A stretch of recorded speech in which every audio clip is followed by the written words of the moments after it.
د ارشاد حج او اوقاف رئیس مولوي محمد رحیم مذهبي او ښوونکی ګلا خان وایي سږ کال کونړ ولایت ته د 316 حجاجو سهم ورکړل شوی و. نوموړي زیاتوي دوی د حجاجو لپاره لس ورځنی د روزنې سیمینار دایر کړی و چې حجاج په سمه توګه د حج د فریضې ارکان ادا کړي. حجاج چې کوم سږ کال دپاره د حج د بیت الله دپاره تنظیم شوي دي هغوی ته موږ سیمینارونه ورکړو. دغه 10 ورځې تقریبا هغوی ته سیمینارونه ورکړی شو. دلته مرکز کې او څوکۍ کې او غازی آباد کې او ماڼوګي دغه ساحو کې دغه درسي حلقې جوړې کړې وې. درسونه ورته ورکړی شو. نن هم ټول حجاج د کونړ دلته راغوښتي وو.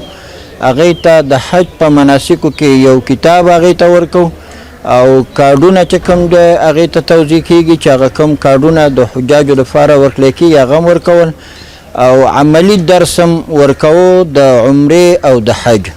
زمونږ غوښتنه د حاجیانو صاحبانو نه خو دا ده چې کوم اصول د امارت اسلامي وي نو د هغه اصولو لحاظ وساتي. کوم مقررات او اصول د حاجیانو صاحبانو لپاره په مشتمل حجاج کې وي د هغې لحاظ وساتي.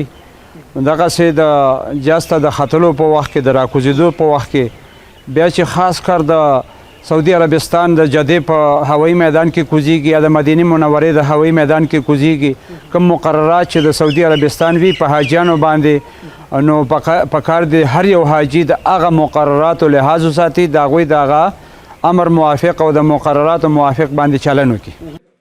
حاجیان د دغه لس ورځني سیمینار څخه خوښ دي او زیاتوي چې په دې ورځو کې د حج د فریضې ادا کولو په برخه کې ډیر معلومات ترلاسه کړه.